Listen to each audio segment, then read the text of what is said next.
குருஜிக்கு என்னுடைய மனமார்ந்த நன்றி வணக்கத்தையும் தெரிவித்துக் கொள்கிறேன்.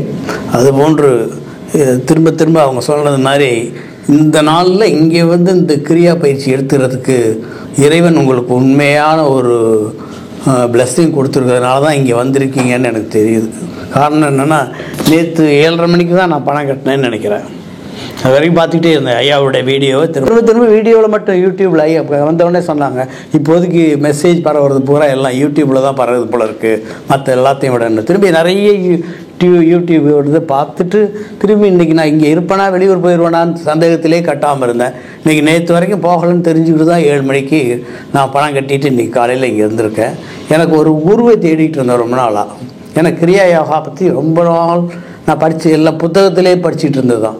ஆட்டோபயோகிராஃபி ரிஷி யோகானந்த்லேருந்து படிச்சுட்டு அதில் வந்து ஒரு சாப்டர் 26 பார்த்தீங்கன்னா கிரியா யோகா பற்றி தனியாக சயின்ஸு சொல்லிகிட்டே இருப்பார், பேசிகிட்டே இருந்துட்டு எல்லாத்தையும் சொல்லிவிட்டு கடைசியில் போய் நான் என்ன சொல்லுவார்னீங்கன்னா, எல்லாத்தையும் எக்ஸ்பிளைன் பண்ணிவிட்டு கடைசியில் போய் இதற்கு அப்பால் என்னால் எனக்கு எக்ஸ்பிளைன் பண்ண முடியாது நிறுத்திடுறாருங்க. இது பெரிய சயின்ஸ் அப்படி இப்படி வேர்ல்டு ஃபுல்லாக எழுதிட்டு இருக்கவர் வந்து கடைசியில் மற்றவங்ககிட்ட எல்லாம் நான் பர்மிஷன் வாங்கி, என்னுடைய குருக்கிட்ட எல்லாம் பர்மிஷன் வாங்கி எங்களுடைய அனுபவத்தை எழுதக்கூடாது, ஆனால் எழுதுறதுக்கு பர்மிஷன் வாங்கிட்டு எழுதுறேன்னு சொல்லக்கூடியவர் அந்த இடத்துல வந்து அப்படியே நிறுத்திக்கிறார். என்னென்னா, இதற்கு அப்பால் நீங்கள் ஒரு குருவிடம்தான் இந்த கலையை கற்றுக்கொள்ள வேண்டும்னு அந்த இடத்துல நிறுத்தி வைக்கிறார் அந்த சாப்டரில். அதுலேருந்து நான் ரொம்ப நாளாச்சு அந்த புக்கை நான் படித்து ஆனால் அதுக்கப்புறம் தேடிட்டே இருக்கேன். ஏன்னா யார் சொன்னாலும் அதை போட்டு ஒரே கன்ஃபியூஸ் பண்ணுறாங்களே தவிர கிளியராக கிரியா யோகா என்னன்னு சாதாரண மனிதனுக்கு புரிகிறது மாதிரி யாரும் சொல்கிறதே இல்லைங்க. சொல்கிறது பூரா என்னன்னீங்கன்னா, உங்களை விட ஒரு 3 மடங்கு மேலே போய் பேசிகிட்டே இருப்பாங்க.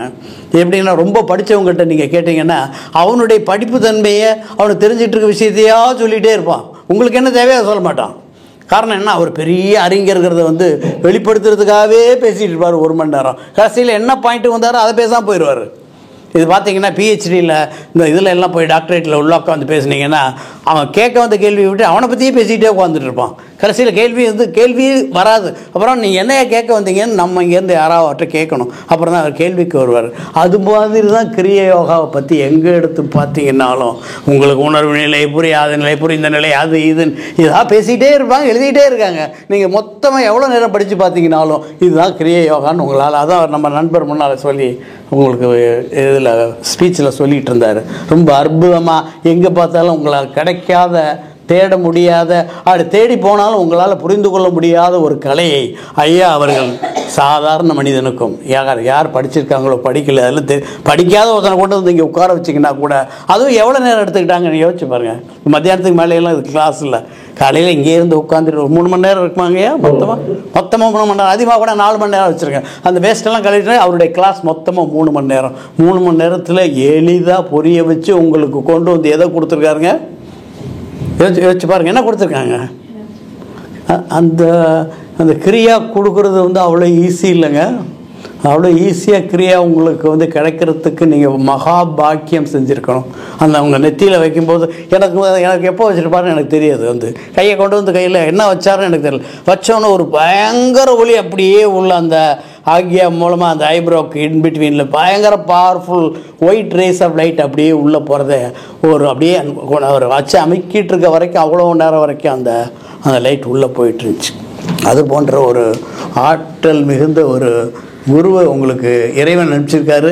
அவர்கிட்ட நீங்கள் வந்து இந்த கிரியா அன்னைக்கு வாங்கி மேன்மேலும் உங்களுடைய வாழ்க்கையை நீங்கள் அபிவிருத்தி செஞ்சு கொண்டு இறைவன் உங்களுக்கு முழுமையாக உங்களுக்கு எல்லா அருளையும் குரு யுவராஜ் சுவாமிஜி மூலமாக உங்களுக்கு கிடைப்பதற்கு நானும் வேண்டிக்கிறேன். ஐயாவுக்கு எனக்கு ஒரு ஒற்றுமை என்னன்னீங்கன்னா, முதல்ல அந்த யூடியூப்பில் எங்கே போனீங்கன்னாலும் திருச்செந்தூர் முருகன் பாரு, அப்புறம் தான் ஆண்டாளை பற்றி சொல்லுவார்.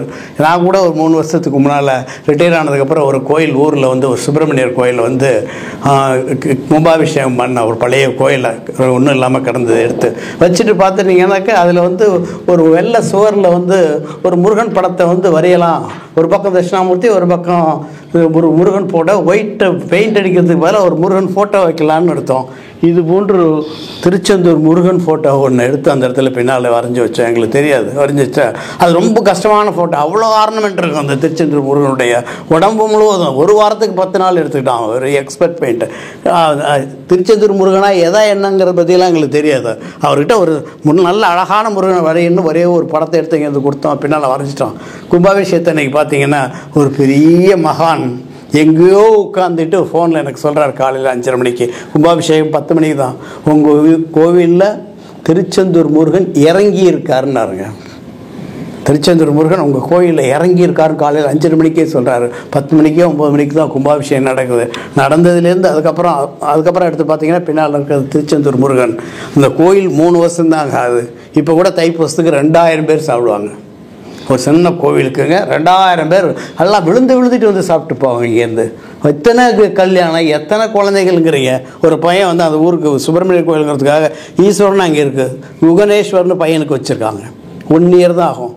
கோயில் ஆரம்பித்த 1 இயருக்குள்ளேயே அவனுக்குள்ள நான் தான் பிரதோஷம் நீ பண்ணுப்பா தம்பி, உனக்கு ஐயா சொன்னது மாதிரி இந்த முற்பிரிவில் இருக்கக்கூடியது ஏதோ ஒன்று தடுக்குது, ஒன்று பண்ணுங்கன்னு சொன்னாக்க பிரதோஷம் 2 பிரதோஷம் பண்ணலாம். ஒரு பிரதோஷத்துக்கு பதிலாக ஒரு ட்வின்ஸ் பிறந்துச்சுங்க ஒரு வருஷம் முடியும் போது. இங்கே எம்எம்ல வந்தால் அந்த டெலிவரி பண்ணிட்டு போனால். அந்த திருச்செந்தூர் முருகனுக்கு அவ்வளோ பெரிய பவர் இருக்குங்கிறது வந்து ஐயா மூலமாகவும் நான் திரும்பவும் எங்கள் கோவிலுக்கு அப்புறமும் முருகன் மாதிரி இங்கே இருக்கக்கூடிய நம்ம குருவனுடைய மூலமாக அந்த திருச்செந்தூர் முருகன் பவரை நான் உண்மையாக உணர்ந்ததால் ஐயா சொல்வதை முழுமையாக ஏற்று அதற்கு உங்கள் மூலமாக என்னென்ன உதவிகள் செய்ய முடியுமோ அதை செய்து நீங்களும் பயன்பெற்று மற்றவர்களுக்கும் பயன்பெறுமாறு மற்றவர்களுக்கும் இதை பற்றி சொல்லுங்கள். காரணம் என்னன்னீங்கன்னா, இப்போ சிம்பிளிஃபைடாக வேர்ல்டில் எங்கேயுமே கிரியா யோகாவை யாரும் சொல்லித்தரமாட்டாங்க. அவ்வளோ ஈஸியாக உங்களுக்கு அந்த கிரியாவையும் பண்ணி எடுத்து உங்கள் நெத்தியில் வச்சு திறக்க 3வது கண் இல்லைங்க, கிட்டத்தட்ட திறந்து வைக்கிறது வந்து 2வது கண்ணில், அது கிட்டத்தட்ட 3வது கண்ணை திறந்து விட்டது மாதிரியான ஒரு நிலைமை. 3வது கண்ணை நீங்கள் திறக்கும் போது தான் ஐயா என்ன சொன்னாங்க, சிவனை நீங்கள் பார்த்தீங்களான்னு அங்கே திறந்தால் தான் அங்கே தெரியும் உங்களுக்கு. சாதாரண சும்மா அங்கே போட்டு வச்சுக்கிறியா உங்களை ஓப்பன் பண்ணிட்டாங்கிறதுலாம் இல்லைங்க. அது பெரிய அபூர்வமான சக்தி. அந்த அபூர்வமான சக்தியை எங்களுக்கு வழங்கிய எனக்கு வழங்கிய குரு ஐயா அவர்களுக்கு மீண்டும் ஒரு முறை